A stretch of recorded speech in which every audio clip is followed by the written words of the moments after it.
नमस्कार, आप देख रहे हैं इंडिया न्यूज मध्य प्रदेश छत्तीसगढ़ और मैं हूं आपके साथ सौरभ त्रिपाठी। वक्त हो चला है बड़ी बैच छत्तीसगढ़ का। आज बात करेंगे आरक्षण को लेकर, भर्तियों और परीक्षाओं के रिजल्ट फंसने के मामले को लेकर। छत्तीसगढ़ में आरक्षण का मुद्दा युवाओं के भविष्य के लिए खतरा बन रहा है। इस साल 5.25 लाख उम्मीदवार राज्य सेवा परीक्षा 2021 वन सेवा परीक्षा, इंजीनियरिंग सर्विस और चपरासी भर्ती समेत कई भर्तियों में परीक्षाएं हुई हैं और रिजल्ट भी तैयार किए गए हैं, लेकिन आरक्षण की वजह से जारी नहीं हुए हैं। ऐसे में इन भर्तियों को लेकर संशय की स्थिति बन गई है। सबसे ज्यादा नुकसान उन अभ्यर्थियों को हो रहा है जो भर्ती के लिए निर्धारित अधिकतम उम्र सीमा की आखिरी पायदान पर खड़े हैं, आखिरी अटेम्प्ट दे रहे हैं, यानी ये कहे कि लास्ट इनका एग्जाम है। युवाओं को अपने भविष्य की चिंता सता रही है और आरक्षण की वजह से युवा निराश है। बता दें कि आरक्षण मुद्दे को लेकर छत्तीसगढ़ की राज्यपाल अनुसुईया उइके ने कल संसद में केंद्रीय मंत्री अमित शाह से मुलाकात की और विधानसभा में पारित आरक्षण संशोधन विधेयक की बात रखी और उसकी जानकारी दी। वहीं आपको बता दें कि आज राष्ट्रपति से भी मुलाकात की और अब उपराष्ट्रपति से मुलाकात कर कार्यक्रम तय है। राज्यपाल ने प्रधानमंत्री नरेंद्र मोदी से मुलाकात के लिए समय लिया है। समय मिलने पर वो प्रधानमंत्री से भी मिलेंगी।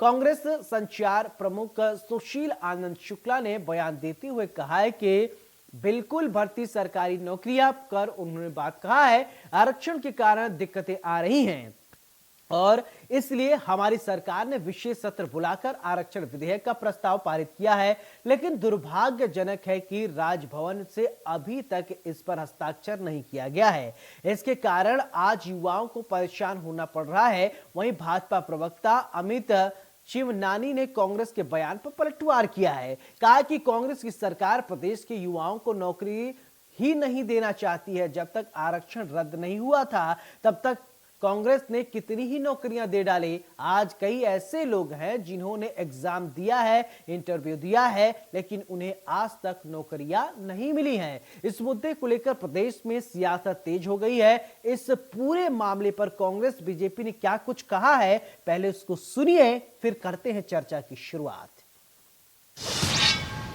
तौर पे भर्ती के साथ साथ एडमिशन, इन तमाम जगह सरकारी नौकरियों में जो वैकेंसी निकल रही, तमाम जगह आरक्षण के कारण दिक्कतें आ रही हैं।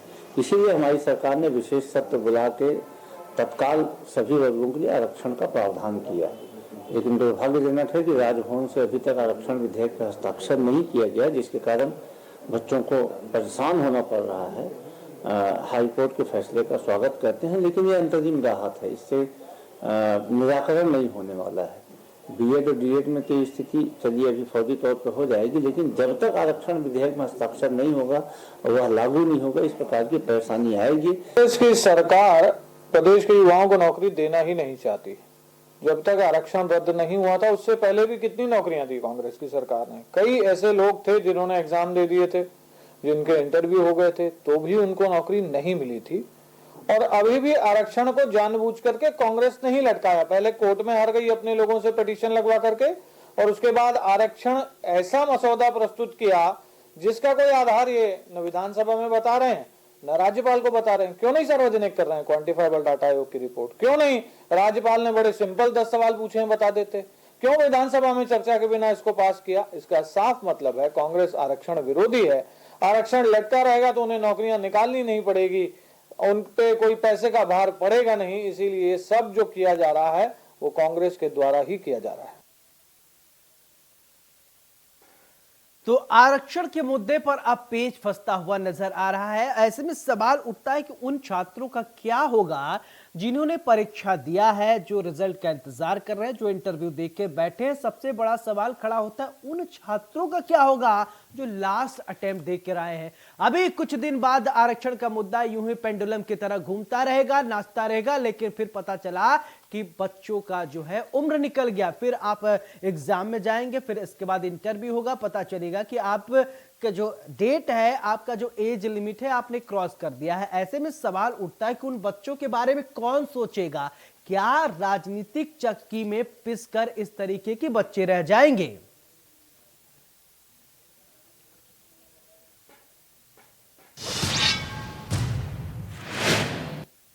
तो नौकरी नौकरी नौकरी और आरक्षण आरक्षण आरक्षण, यानी आरक्षण का पेच फंस गया है, युवा परेशान है। अब सवाल उठता है कि उन युवाओं का कौन सुध लेगा जो आरक्षण के चक्की में पिसने वाले हैं। इसी मुद्दे पर आज बड़ी बहस पर चर्चा करेंगे। मेरे साथ मेहमान जुड़ गए हैं। सबसे पहले परिचय करा देता हूं, फिर इसके बाद चर्चा की शुरुआत करता हूं। राहुल टिकरिया, प्रवक्ता भाजपा, बहुत बहुत स्वागत। नितिन भंसाली, प्रवक्ता कांग्रेस, आपका भी बहुत बहुत स्वागत। तो सबसे पहले बात करते हैं नितिन भंसाली जी, ये बताइए कि आरक्षण और जो युवाएं अभी हैं मौजूदा वक्त के, जिन्होंने परीक्षा दे दिया है, इंटरव्यू दे दिया है, रिजल्ट का इंतजार कर रहे हैं, लेकिन ये जो आरक्षण रूपी पेंडुलम जो आ गया वो लटक गया, कभी इधर कभी उधर, बच्चे क्या करें? चिंताजनक स्थिति है। बच्चे क्या करें, आपका सवाल था। क्या होगा? वही होगा जो मंजूर गवर्नर मैडम, गवर्नर मैडम ने ही कहा था कि आप आरक्षण के इस विषय पर विधानसभा का विशेष सत्र बुलाइए, विधेयक पास करके लेके जाइए, मैं हस्ताक्षर करूंगा जी।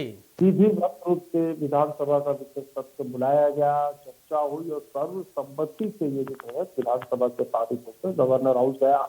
हमारे प्रदेश शासन के वरिष्ठ 4 मंत्री ने जाकर गवर्नर मैडम को बाई हैंड ये विधेयक और निवेदन किया कि इस पर हस्ताक्षर कर दे। तब उन्होंने कहा विधि विशेषज्ञों से राय लेंगे, वो सब चीज निकले। अब उसके बाद विधि विशेषज्ञों से राय भी उन्होंने ले ली। उसके बाद उन्होंने 10 पॉइंट भेजे। तो देखिए, एक नियम होता है कि यदि आपके पास कोई विधानसभा से विधेयक पारित होकर आ रहा है और यदि आपको उसमें कुछ सुधार चाहिए या कोई है, तो वो विधेयक आप क्वेरी के साथ अपनी वापस कर दीजिए राज्य सरकार को, तो वो क्वेरी को क्लियर करेंगे। इन्होंने 10 सवाल पूछे हैं, वो भी विभागों से। देखिए, ये विधेयक पास विधानसभा से हुआ और गवर्नर हाउस के जो सवाल पूछे जा रहे हैं वो संबंधित विभागों से पूछे जा रहे हैं। न्यायोचित, विधि, संवैधानिक कहीं से नजर नहीं आता। दूसरा, गवर्नर मैडम का स्वविवेक है कि वो प्रधानमंत्री से मिले, देश के गृह मंत्री से मिले, केंद्रीय गृह मंत्री से मिले, उनका स्वविवेक है। लेकिन वो ये यदि कहे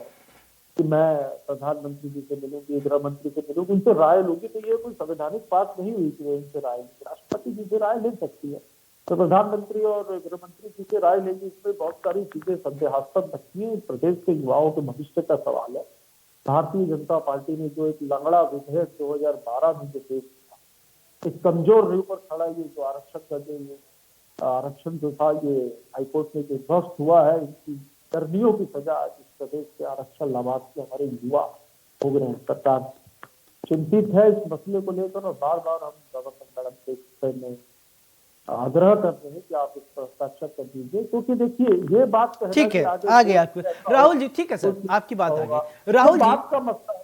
ठीक है सर, आपके पास जो चीज राज्य सरकार ने, ठीक है नितिन जी, आपकी बात आ गई। राहुल जी, आपसे ये समझना चाहेंगे, जैसा कि अबे आप सुन भी रहे थे कि जो ये पेच फंसता जा रहा है, ठीक है, राजनीति की बात है, एक प्रोटोकॉल के तहत बातें आगे बढ़ाई जा रही हैं, लेकिन उन युवाओं के विषय में कौन सोचेगा? अभी बहुत सारे ऐसे युवा हैं जो लास्ट अटेम्प्ट में हैं, वो उनका डेट एक्सीड कर जाएगा। एज लिमिट जो पैरामीटर एग्जाम सेट करता है, चाहे एसएससी हो चाहे जो भी एग्जाम कंडक्ट करवाता है, उसने एक डेट फिक्स किया है, आपकी उम्र 27 साल एज लिमिट या जो भी है, अगर वो एक्सीड कर जाते तो वो तो कौन देखेगा भाई? तब तो वो तो कहेंगे भाई ठीक है, आप उम्र है ही नहीं, आप गए गो। बिल्कुल बिल्कुल, आप स्पष्ट कह रहे हैं, बहुत सही बात कर रहे हैं कि लगभग 5 लाख के आसपास ऐसे युवा इस आरक्षण के पेच में फंसे हैं, जो या तो परीक्षा देने की तैयारी में है या फॉर्म डाल चुके हैं, और कई तो ऐसे हैं, लाखों ऐसे हैं जिनका रिजल्ट आना बाकी है, कई तो ऐसे हैं जिनका इंटरव्यू भी हो चुका है। मगर ये आरक्षण के पेच में सारे युवा फंसे हुए हैं। राज्य सरकार जिस प्रकार से आरक्षण के नाम पे ये जो राजनीति कर रही है, आपको बताना चाहूंगा, लगभग 22 नवंबर को जब कोर्ट का स्टे आया था, 70 दिनों तक इस सरकार को कोई चिंता नहीं हुई थी कि यहाँ पे छात्र फंसे, लाखों छात्र फंसे हैं।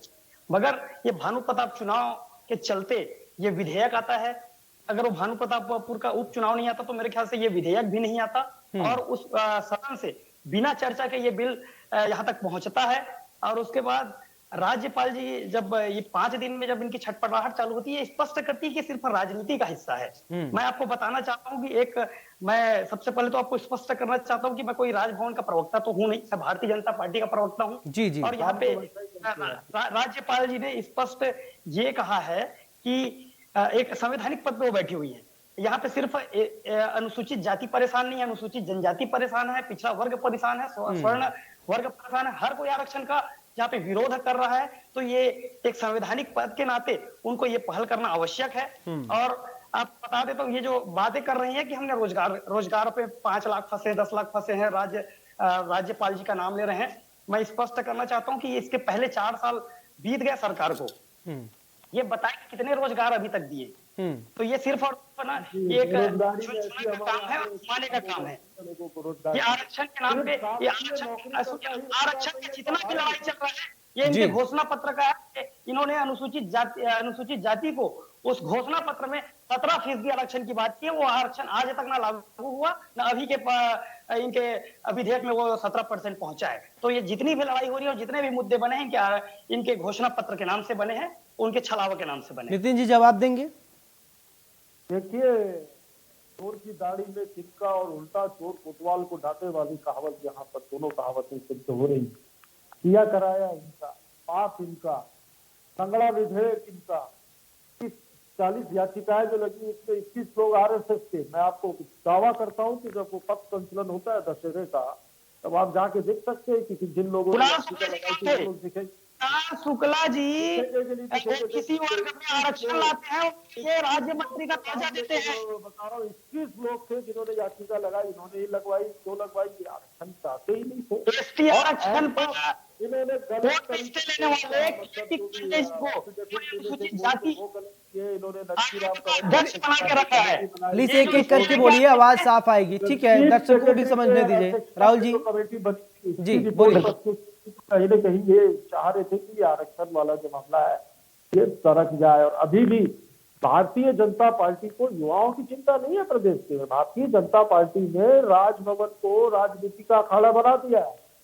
इस प्रकार नितिन जी, भारतीय जनता पार्टी क्यों अभी चिंता करेगी? सरकार तो आपकी है ना सर। हमारी सरकार है तो हमने तो विधि सम्मत न्याय संबंध जो होता है विधानसभा का विशेष सत्र। अच्छा नितिन जी, आपको ये नहीं लगता अगर हम पहले किए होते, ठीक है, पहले एक या दूसरे 2 साल में हम अगर किए होते आरक्षण, पहले मुद्दा उठाते और बिल पास हो जाता, शायद बहुत सारे युवा जो है वो नौकरी कर रहे होते और आपको सैल्यूट भी कर रहे होते।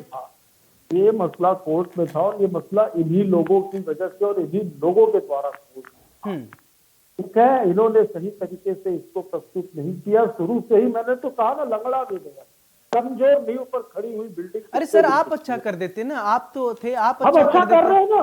हमने इसको जनसंख्या, चुनाव एकदम नजदीक हो गया, कुछ लोग लग रहा है चुनावी मुद्दा है। सारे लोगों को EWS सारे लोगों को हमने इससे व्यवस्थित रूप से एक बिल्कुल जनता से उनके हितों से जुड़ा जो आरक्षण का विधेयक है ये बनाकर हमने विधानसभा में सर्वसम्मति से पारित करवा था। गवर्नर मैडम के पास भेजा, यही तो तरीका। अब गवर्नर मैडम कहती है प्रधानमंत्री और गृह मंत्री जी से राय लूंगी, तो ये विधि सम्मत नहीं है। ये बहुत सारी शंकाओं को जन्म देता है। तो मेरी गवर्नर मैडम से हाथ जोड़कर इंडिया न्यूज के चैनल में पुनः विनती है कि आप इस विधेयक में यदि कुछ सुधार चाहती है तो आप विधेयक को ही वापस कर दीजिए उन सुधारों को। अच्छा ठीक है नितिन जी, एक सवाल, मेरा सवाल ये जो बहुत बड़ा कंसर्न ये है, बहुत सारे युवा इस बात से चिंतित है कि ठीक है ये जो कानूनी दाव पेच है, जो इसमें प्रोसीजर में थोड़ा टाइम लगेगा, बहुत सारे एग्जाम दे के बैठे हैं या एग्जाम देने के लिए उनका जो एज लिमिट है वो कम है। हो सकता है कि अगर ये लंबा खिंच जाता है तो एग्जाम के लिए वो एलिजिबल ही न रहे, उनकी योग्यता ही खत्म हो जाए। तो सिर्फ इस राजनीति में दाव पेच में फंस के युवा क्यों अपना नुकसान कराएं? देखिए, युवाओं की ही चिंता है।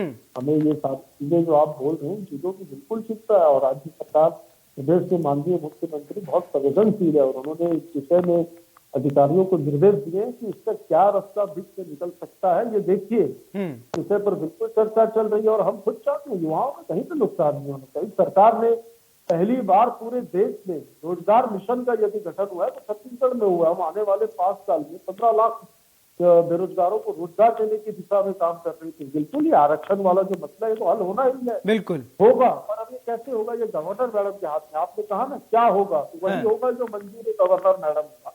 गवर्नर मैडम से भी हाथ जोड़कर पुनः विनती है कि वे इस विषय पर निर्णय लें और अच्छा करें। ठीक है राहुल जी, आप जवाब देंगे? ये भाई साहब जो कह रहे हैं कि चोर के दाढ़ी पे तिनका, मैं पहले तो इनसे ही सवाल पूछना चाहूंगा कि ओबीसी आरक्षण जो 27% था, उसे जब कोर्ट में स्टे लाने वाले कुणाल शुक्ला जी को इन्होंने राज्य मंत्री का दर्जा दिया हुआ है। एसटी एसटी वर्ग पर 32% की आरक्षण को स्टे लाने वाले केपी खांडे जी को इन्होंने अनुसूचित जाति आयोग का अध्यक्ष बना के बैठाया है। तो ये सिर्फ और सिर्फ आरक्षण के पेज में पूरे राज्य को घुमा रहे हैं, चुनाव पास कर रहे हैं, आरक्षण की बात कर रहे हैं। आप ये दूसरे वर्ग के आरक्षण को आप राज्य मंत्री का दर्जा दाढ़ी पे तिनका, ये तो आपके दाढ़ी पे तिनका है भाई साहब, आपके दाढ़ी पे तिनका है। आपको आप बोल रहे हैं कि 15 लाख नौकरियां देने वाले हैं हम, क्या एक 15 साल की सरकार थी, ये उसकी कर्मियों का फल है, जिसको धोने का और ठीक करने का काम हम लोग। 4 साल में आपको नौकरी देने का ये ख्वाब नहीं आया? 15 लाख नौकरी की आप झुंझुना फिर बेरोजगारी की 10 लाख बेरोजगारों का इन्होंने बेरोजगारी भत्ता देने का बात किया था। युवाओं के साथ और पढ़े लिखे बेरोजगारों के साथ सिर्फ हम मजाक कर सकते हैं। पिछड़ा वर्ग, अनुसूचित जाति, अनुसूचित जनजाति, पिछड़ा वर्ग, हर कोई आंदोलन कर रहा है। जिसमें 2003 में कहा था कि प्रति बेरोजगार को 500 रुपए भत्ता देंगे, आदिवासी को गाय देंगे, 2100 में धान खरीदेंगे, 300 में। ठीक है नितिन जी मेरा एक सवाल है, आप लोग वरिष्ठ लोग हैं, आप लोग समाज में रह रहे हैं, सुनिए सर प्लीज मेरी बात सुनिए, फिर आगे जवाब दीजिए। आप लोग वरिष्ठ लोग हैं, आप समझते हैं अब पिछली पूर्ववर्ती सरकार जो है नई सरकार को दोषारोपण कर देती, नई सरकार जो है पिछले, मतलब आरोप प्रत्यारोप से जो चलता रहता है सर सियासत। हमने 60 साल पहले ये हुआ था, 60 साल पहले वो हुआ था, अरे मौजूदा वक्त की क्यों हम बात नहीं करते? अब आपके हाथ में पावर है, आपके हाथ में सत्ता है, आप क्यों नहीं अच्छा करते? जो हो गया, जो बीत गया वो बीत गया सर। भाई साहब अच्छा ही कर रहे हैं, अच्छा ही करके भेजा है, और इसलिए बार अच्छा करने का युवाओं के हित में कि भाई हस्ताक्षर कर दीजिए। और हमने ऐसा इनके जैसा नहीं किया बिना सोचे समझे विधेयक बना दिया, पास कर दिया, कानून बना दिया। हमने बहुत सोच समझकर सारी जनसंख्या के, जाति के, वर्ग के सारी चीजों का विश्लेषण करने के बाद ही इसको विधानसभा में पारित करवाकर पहले कैबिनेट में पास हुआ, कैबिनेट से विधानसभा में गया, विधानसभा में भी हमने चर्चा की। इनके बचे कुचे जो 14 विधायक है, खूब हो अल्लाह किया उन्होंने इसको हटाने के लिए। वहां पर रात को 11 बजे तक सत्र चला कि छत्तीसगढ़ का विधानसभा है, लोकसभा नहीं है, जहाँ पर राहुल गांधी खड़े होते हैं तो माइक बंद कर दिया जाता है जब उनके बोलने की बारी आती है। सभी को बराबर रूप से बोलने दिया गया। और विधानसभा जैसे लोकतंत्र का प्रदेश का मंदिर है, वहां पर ये विधेयक जब पास हुआ है और सर्वसम्मति से पास होने के बाद नियमानुसार राजभवन गया है, तो राजभवन को राजनीति का अखाड़ा नहीं बनाना चाहिए। भारतीय जनता पार्टी के नेताओं को खुद जाकर ये रिक्वेस्ट गवर्नर मैडम से करनी चाहिए कि युवाओं के हित में यदि ये चाहते हैं इस विधेयक को पास करें और इसमें साथ। ठीक है राहुल जी जवाब दीजिए। ठीक है, आपको 4 सालों में युवाओं की चिंता नहीं हुई, चुनाव पास आ रहा है तो युवाओं की चिंता हो रही है। और चिंता हो रही है, अगर युवाओं की चिंता होती तो आपने अपने घोषणा पत्र में बहुमूल्य घोषणा पत्र में एससी समाज को 17% आरक्षण की बात किया है, आपने 10 लाख युवाओं को बेरोजगारी भत्ता का बात किया है, आपने शराबबंदी का बात किया है, आपने चिटफंड वापसी की बात किया है। तो बताइए 500 रुपए बेरोजगारी भत्ते जनता ने अब आपको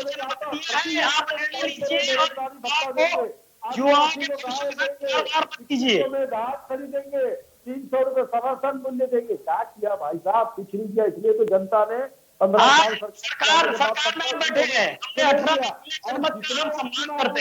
सारों में आप लोग पूरी तरीके से शिकस्त खाए हो। तो इस प्रदेश का युवा हमारे तरफ बहुत उम्मीदों से देख रहा है और हम उम्मीदों पे खरे उतर रहे हैं। बिल्कुल बिल्कुल, आपसे ही उम्मीद है, आपकी ही सरकार है, हमारे हाथ में कुछ भी नहीं है। ठीक है, और 2018 में जो जनमत हमें मिला है उसका हम सम्मान करते हैं।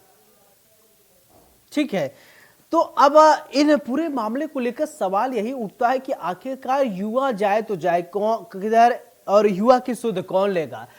तो इस चर्चा में आपने सुना राहुल टिकरिया प्रवक्ता भाजपा, आपका भी बहुत बहुत शुक्रिया। नितिन भंसाली प्रवक्ता कांग्रेस, आपका भी बहुत बहुत शुक्रिया, आपने इस चर्चा में अपना वक्त दिया, बड़ी बहस में। तो ऐसे में सवाल यही उठता है, युवा किसके लिए काम करे, युवा की कौन सुनेगा? सबसे बड़ी प्राथमिकता आज आपने सुना कि रोटी कपड़ा मकान, ये 3-4 मौलिक चीजें हैं।